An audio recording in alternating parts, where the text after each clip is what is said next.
두 번째 장은 부동산 펀드 실무와 관련된 회사의 역할에 대해서 한번 설명드리도록 하겠습니다. 일단 부동산 펀드의 준비 및 설정 과정을 보도록 하겠습니다. 그 파란 선이 타임라인이고요.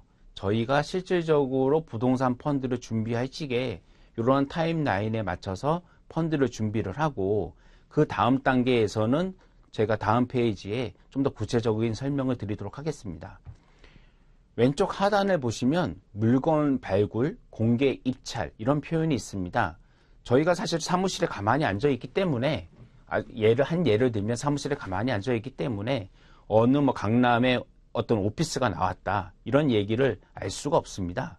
따라서 이러한 오피스가 시장에 매물로 나왔다고 하면 이 매물에 대해서 중개법인이나 이런 회사가 저희들한테 이러한 물건이 나왔는데 검토 가능하시겠습니까? 라고 어떤 이메일 등을 보냅니다. 그럼 그러한 이메일 등을 받으면 저희가 그 이메일에 대해서 어떤 CA라는 것들을 제출을 하고 그 다음 프로세스 등을 넘어가고 그럽니다. 근데 이 부분은 저희 다음 페이지 좀 설명을 드리고요. 그 다음에 이러한 제가 말씀드리고 싶은 거는 물건 발굴이나 공개 입찰을 하는 데 있어서 세빌스라든가 CBR이라든가 아니면 컬리어스라든가 젠스트메이트 이런 회사들이 거기에는 부동산 매입 매각에 관련된 업무를 전문으로 하는 그런 회사들이 있습니다. 평상시에 그러한 회사들과 교류를 저희가 쌓고 있고, 그 회사들로부터 제가 갖고 있는 어떤 투자에 대한 성향을 그들이 이해를 하고 있습니다. 저 같은 경우는 오피스, 물류, 골프장, 그리고 예전 같은 경우에는 어떤 채권형과 같은 비슷하게 마트나 극장 이런 것들을 제가 편입하고 투자해서 운용해서 매각을 하는 그런 과정을 거쳤기 때문에 이러한 것들 중에 어느 지역에 어떤 위치의 자산을 선호하는지 평상시에 서로 이게 미팅 등을 하면서 이러한 정보를 공유하며, 제가 가지고 있는 투자자는 어느 정도의 수익률에 어떠한 물건을 찾는다라는 것을 상호 이해를 하고 있습니다. 따라서 그러한 중개법인들 역시 지금 운용사들이 400군데가 넘는데 이 전체 운용사한테 전부 다 어떠한 매물을 주는 것이 아니라 각각의 회사와 매니저의 성향에 맞춰서 물건을 발굴해서 제공을 해줍니다. 그 다음에 내부 검토를 하게 됩니다. 아까 만약에 테헤란로에 오피스가 하나 나왔다. 그러면 저희가 이 오피스에 대한 매물을 받게 되고요. 그 다음에 이러한 오피스에 대한 정보를 제3자한테 발설하지 않겠다는 비밀 유지 확약서를 일단 제출을 합니다. 그러면 그들은 저희한테 다시 조금 더 세부적인 내용이 있는 물건에 대한 대략적인 IM을 저희한테 작성해서 보내주게 됩니다. 그리고 한 달 후에 입찰을 참여할 건데 이거에 대해서 어떻게 볼 것인지에 대해서 의견을 달라라는 이야기를 합니다. 그럼 저희가 그렇게 받은 물건을 가지고 분석을 하는데, 기본적으로 오피스니까 제일 중요한 정보는 임대차 계약 현황입니다. 일종의 렌트롤이라는 표현을 쓰고 있고요. 임대차 계약 현황에 대해서 저희가 분석을 하면 1년에 임대료가 10억이 들어오는구나. 그렇다면 그 10억에 대해서 이런저런 비용을 제외하고 실질적으로 7억이 남는다면 거기에 만약에 캡 레이트를 4%로 할 거냐, 5%로 할 거냐, 7%로 할 거냐에 맞춰서 가격을 산정을 하는 그러한 내부 검토 프로세스를 가지게 됩니다.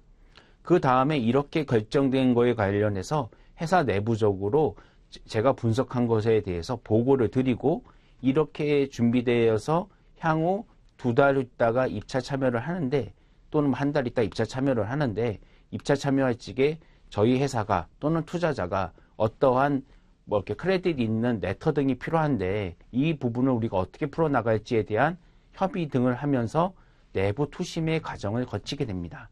내부 투심의 과정을 거치게 되면 이 물건에 대해서는 이번에는 프로젝트에 한번 참여를 해보자 라고 내부적으로 결정을 하게 되면 그 결정에 맞춰서 상품을 가지고 투자자들한테 방문해서 설명을 하기 시작합니다.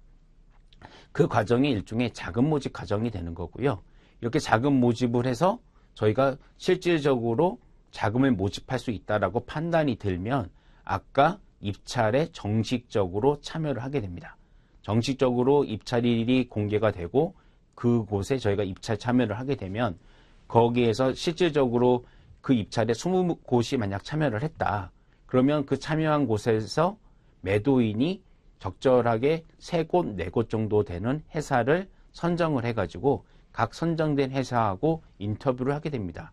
이것을 숏리스트 선정이라는 표현으로 저희는 많이들 이야기합니다. 그래서 시장에서 어떤 딜이 진행이 되면 거기에 숏이 누가 됐어? 이렇게 얘기를 하는 것은 거기 숏리스트에 누가 이번에 그 선정이 됐고 각각의 인터뷰 일정은 언제 되며 그들이 입찰 참여한 가격은 얼마나 되는지 등을 저희가 그 주변의 정보를 파악하고 그 다음에 실질적으로 매각을 우리가 살 수 있다라는 확신을 매도인한테 어떻게 하면 보여줄 수 있을까에 대한 고민 및 전략을 수립을 하게 됩니다. 그렇게 해서 결과적으로 최종적으로 저희가 숏리스트에서 이번에는 A 운용사 저희 회사가 만약에 당선이 됐다라고 하면 저희한테 언제까지 어떻게 끝낼 겁니까? 라는 것을 구체적으로 표현한 MOU 체결을 하자고 합니다. MOU를 체결을 하게 되면 저희가 MOU를 체결을 하게 돼서 정식적으로 시장한테 이렇게 얘기를 할 수 있습니다. A라는 빌딩을 살 수 있는 운용사로 저희가 선정이 됐으니 이 빌딩을 살 수 있는 이 자금 모집에 관심이 있는지 없는지 투자자 여러분이 좀 봐주십시오라고 설명을 드립니다. 그러면 투자자께서는 이런저런 질문을 많이 합니다. 임차인이 중간에 나가면 어떻게 되느냐? 이 건물이 중간에 화재가 나면 어떻게 되느냐? 나중에 시장에 대한 금리가 올라가면 어떻게 되느냐? 이런 주요 질문 등에 저희가 준비를 해서 답변을 드리고 이러이러한 리스크가 있을 때 저희는 어떻게 해지를 할 거고 그러한 상황이 발생한다면 우리는 경험적으로 어떻게 대응했을 거에 대한 설명을 하게 됩니다. 그렇게 해서 최종적으로 투자자하고 돈을 투자하겠다라는 확인을 받게 되면 매도인과 부동산 매매 계약서 SPA를 체결을 진행을 합니다. 이렇게 SPA를 체결을 언제 어떻게 할 거냐라고 논의를 한 이후 만약에 10월 1일자로 우리가 매매 계약을 체결을 하자라고 하면 매도인하고는 매매 계약서에 대한 협의를 10월 1일까지 해서 마무리를 하는 거고 부동산 펀드는 10월 1일자 또는 그게 너무 촉박하다고 느껴진다면 9월 27일, 28일 이러한 시점에 투자자에게 자금 납입을 요청을 해서 부동산 펀드를 설정을 하게 됩니다. 제가 앞으로 또 말씀드릴 것 같긴 한데 투자라고 하면 크게 3가지 과정을 거칩니다. 투자를 해서 하는 투자의 단계가 있고 그 다음에 부동산 같은 경우는 보유의 단계가 있고 매각의 단계가 있습니다. 그래서 부동산 펀드를 운용하는 자산운용사는 통상적으로 건물을 사면 매입을 하고 보유를 했다가 매각을 하는 이 전 사이클을 다 경험을 하게 됩니다. 그래서 이러한 과정을 운용의 과정이라고 보여지고요. 저희가 한 3년이나 4년 있다가 그 자산을 매각을 하게 된다면 그걸 통해서 매매 대금을 회수하게 되고 회수된 자금을 가지고 투자자한테 배분 및 그 다음에 펀드를 청산하는 과정을 가지게 됩니다. 다음 페이지 보도록 하겠습니다. 이러한 프로세스를 제가 조금 더 구체적으로 표현을 한 것이 이 표에 해당이 됩니다. 이 페이지의 타이틀은 부동산 집합투자기구 설정 프로세스 및 일정입니다. 가로 열고 실물 투자와 대출형으로 제가 나눴는데요. 통상 실물 투자인 경우에는 양해각서를 체결을 하고 약 3주간의 기간에 걸쳐서 석 달의 기간에 걸쳐서 잔금을 치르는 일정이 통상적이며 매도인이 급하다고 하면 저희가 좀 더 밤을 새서 일을 한다 하더라도 약 한 8주인 2달 그래도 통상적으로는 한 석 달의 시간을 확보해서 어떤 딜을 완료한다 이렇게 보시면 될 것 같습니다. 대출형을 표현한 것이 약간 그 초록 색깔 보이는 형태로 제가 표현을 했고 그 다음에 실물 투자인 경우에는 제가 이 초록 색깔 포함해서 파란 색깔이 포함이 돼서 총 11, 12주가 걸린다. 이렇게 기간적으로 이해를 하면 될 것 같습니다. 제가 앞단에 설명드린 것을 좀 더 세분적으로 설명드려 보겠습니다. 저희가 양해각서를 찍었다라는 과정, 그 앞부분에 있었던 것을 설명을 드렸으니까 양해각서를 찍은 이후 부분만 한번 살펴보겠습니다. 일단 양해각서를 찍었다라는 것은 회사적으로는 투자 부동산에 대해서 어떠한 구조로 어떠한 방식으로 어떠한 자금 모집 방식으로 하겠다라는 것을 확정을 한 상황입니다. 그런데 이 부분은 저희만 확정을 한 거지 투자자들은 확정을 하지 않은 것입니다. 따라서 투자자들한테 이러한 것들을 어떻게 어떤 구조로 할 건지에 대한 설명을 해줘야 됩니다. 저희 회사도 이러한 것들을 다 분석을 할 수 있지만 투자자들은 이렇게 어떠한 내용에 대해서 제3의 공신력 있는 기관으로부터 검증된 자료를 받기를 원합니다. 그런 것들을 하는 것을 오피스를 예를 든다면 자산실사가 되는 거고요. 만약 대출형 펀드라 하더라도 그것도 또 자산실사란 명칭으로 내용만 좀 다르지 비슷하게 실사 과정을 거칩니다. 일단 오피스를 매입한다는 가정하에 이 표를 보도록 하겠습니다. 자산실사는 물리적 실사, 재무적 실사, 법률적 실사, 감정평가, 지적측량 등을 한다고 보시면 됩니다. 저희가 오피스를 매입을 하는데 물리적 실사라고 하면 이미 준공된 자산이고 5년, 10년 또는 25년, 테헤란로 같은 경우는 25년이 넘은 건물들도 많기 때문에 얼마나 노후화됐는지를 알 수가 없습니다.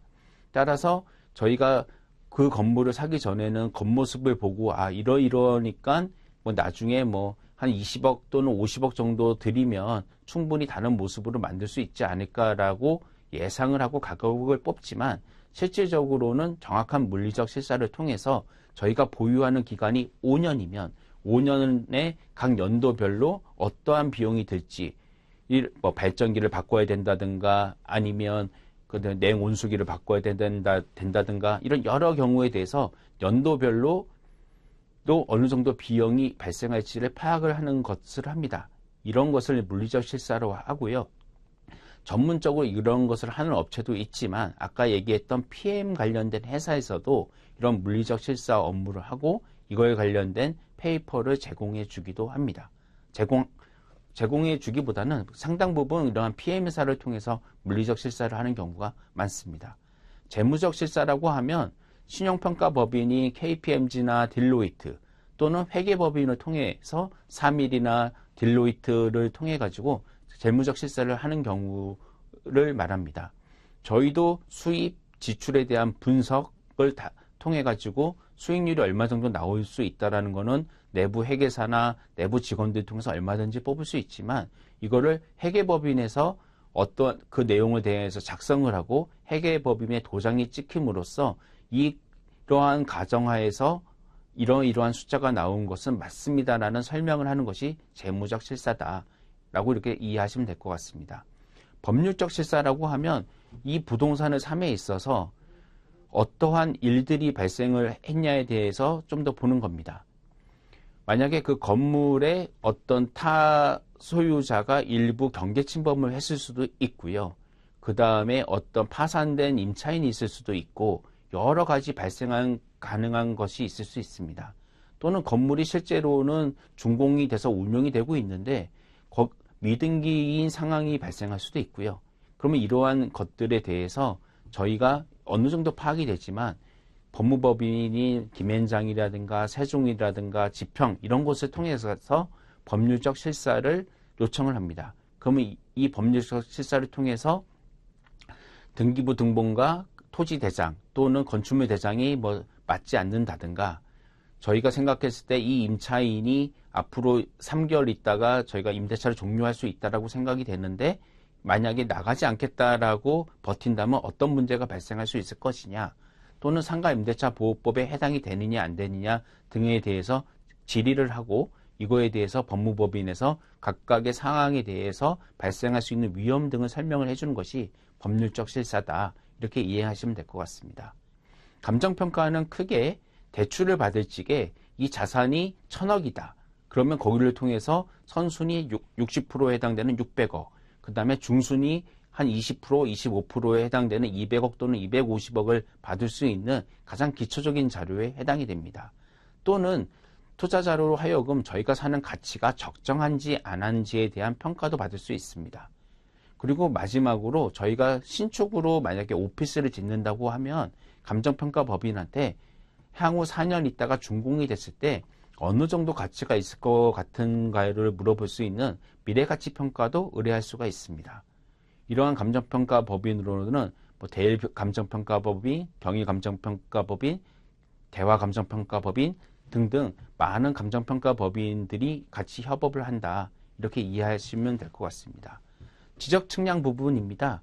강남행 같은 경우는 좀 다르지만 강북 같은 경우는 옛날에 지어진 건물들이 있습니다. 그 건물들은 경우에 따라서는 집원의 필지를 침범하는 경우도 있기 때문에 이러한 지적 측량을 하게 되고, 지적 측량 같은 경우는 꼭 그 지적 공사를 통해 가지고 이 부분에 대한 측량을 의뢰하는 것이 정확하기 때문에 그런 곳에 정식적으로 의뢰를 하기도 합니다. 또는 아까 얘기했던 PM 관련된 회사에서 이러한 지적 측량이 명확하게 침범이 안 됐을 것 같은 곳에 대해서는 지적 측량을 지적 공사한테 의뢰하는 게 아니라 그런 PM 회사를 통해 가지고 이러한 지적 측량에 대해서 결과값을 받는 경우도 있습니다. 이렇게 저희가 통상적으로 자산 실사를 의뢰하면 약 한 3주 정도의 시간 안에 이러한 보고서를 받도록 되어 있습니다. 저희가 약 3개월 안에 딜을 하는 거기 때문에 이러한 시간 타임라인을 정확하게 지키는 것은 굉장히 중요합니다. 그리고 저희가 전체적으로 매매 조건 협의는 1주차부터 뭐 3개월 마무리될 때까지 계속 하는데, 아까 얘기했듯이 물리적 실사 같은 결과물이 나와야 어느 정도 예상하지 못했던 하자가 발생을 하고, 이러한 하자가 매도인으로 하여금 저희가 예상하지 못한 가격 부분이니까 가격을 깎아달라고 한다든가, 아니면 이런 문제가 발생을 했는데 매도인이 치유를 하고 매각을 하라든가 하는 이러한 협의를 하게 됩니다. 그렇기 때문에 실사의 결과물은 빨리 나오는 것이 굉장히 중요합니다.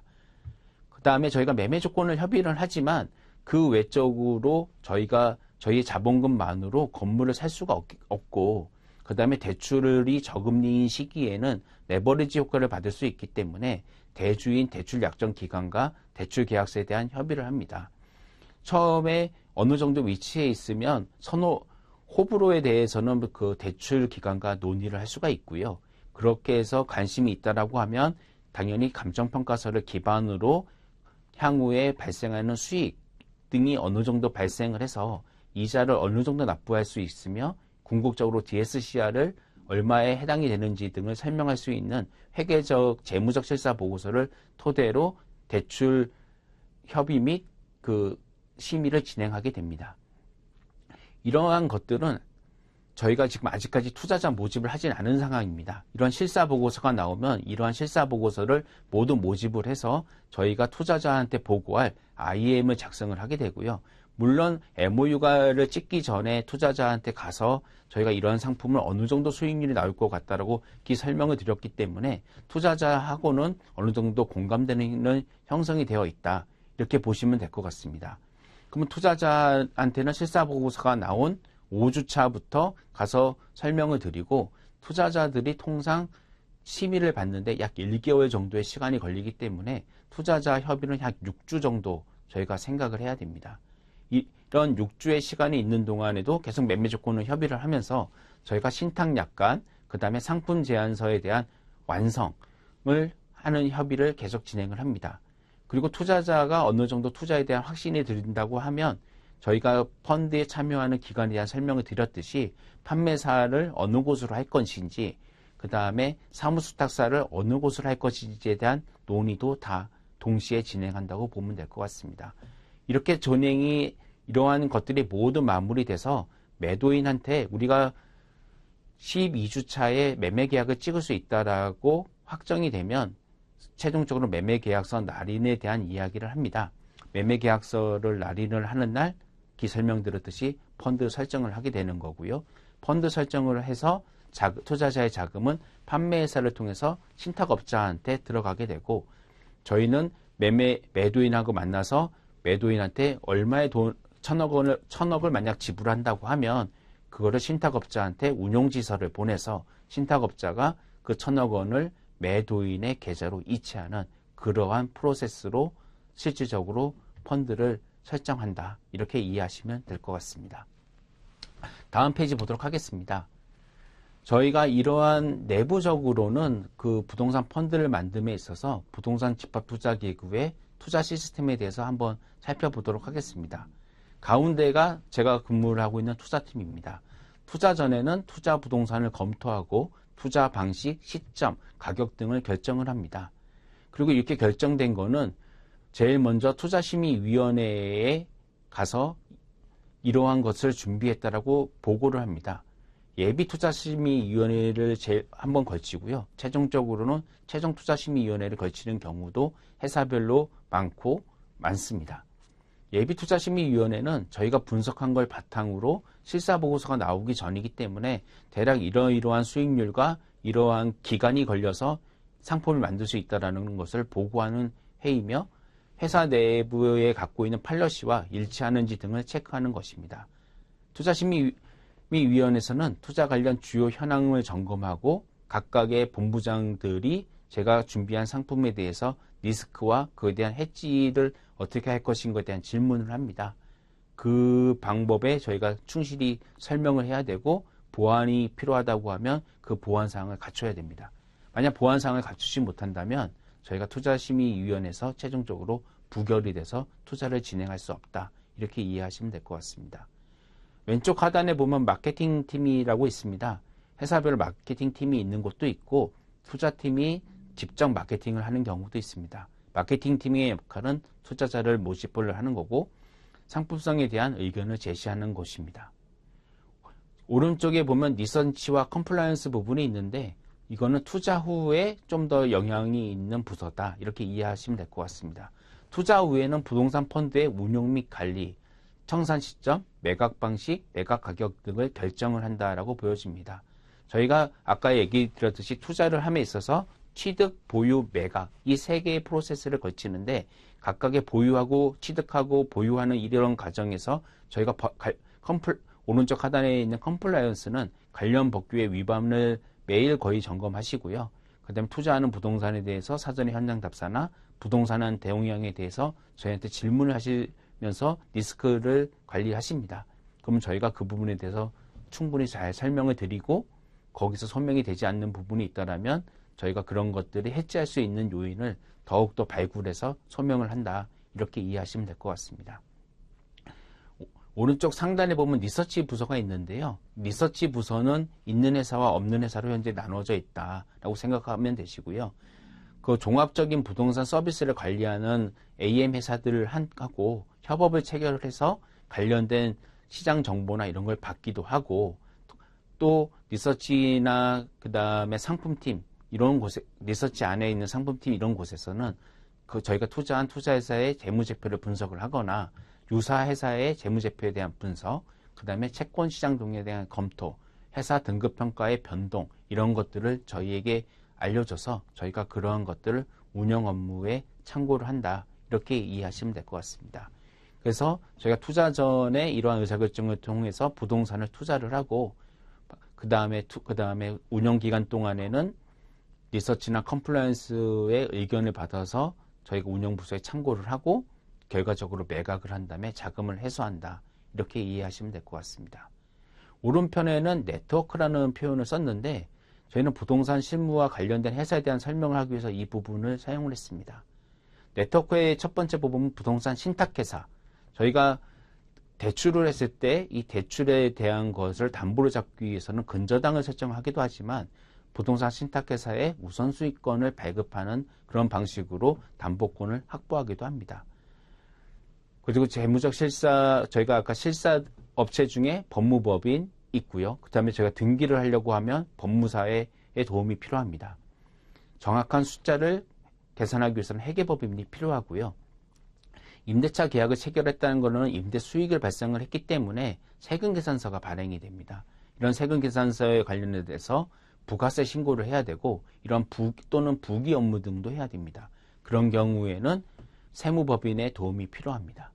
그 다음에 건물을 지으려면 건설사의 도움이 필요한 거고 처음에 나중에 개발형 펀드에 대해서 설명을 드렸겠지만 건축사나 도시계획 엔지니어링 회사를 통해 가지고 인허가나 설계에 대한 도움을 대한 자문을 받기도 합니다. 인테리어 회사, 감정평가법인, 정보제공회사, 부동산 중개법인, 부동산 개발회사, 부동산 컨설팅 회사의 도움을 받고 있고요. 보험 중개인이라고 하는 것은 통상적으로 건물에 보험을 듭니다. 화재 보험도 들기도 하지만 저희 같은 펀드는 상품이기 때문에 연수익이 만약에 10억이 발생을 한다고 하는데 불이 나면 이러한 수익이 안 발생하게 되고 그렇게 되면 결과적으로 대출금 이자를 갚지 못하는 경우도 발생합니다. 그럼 이러한 것들을 해결하기 위해서 종합 패키지 보험 같은 걸 들게 되고요.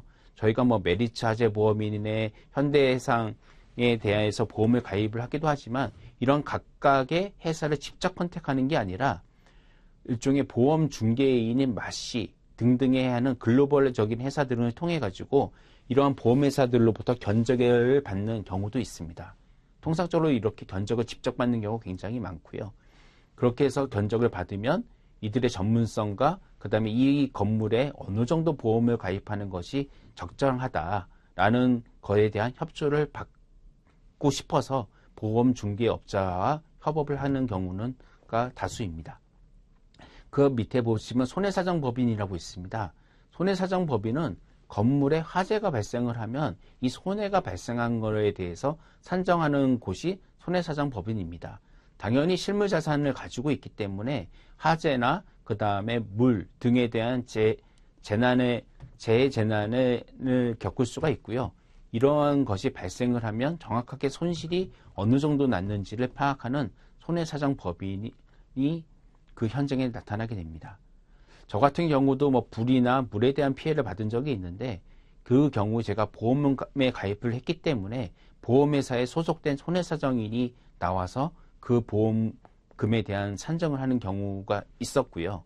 이러한 것에 대해서 크로스 체크하고 싶어서 보험회사에 소속되지 않은 손해사정인을 별도로 저희가 고용을 해서 이 부분에 대해서 가격을 산정하면서 대응을 하는 이러한 것도 실무적으로 진행되고 있습니다. 그 외에 주요 주요 키테넌트 부분은 저희가 건물 같은 경우에 임차를 해야 되니까 임차를 해야 될 회사 등을 저희가 찾고 발굴하는 것들을 부탁하는 그런 회사들과의 네트워크도 필요하다. 이런 것을 설명드리고 싶습니다.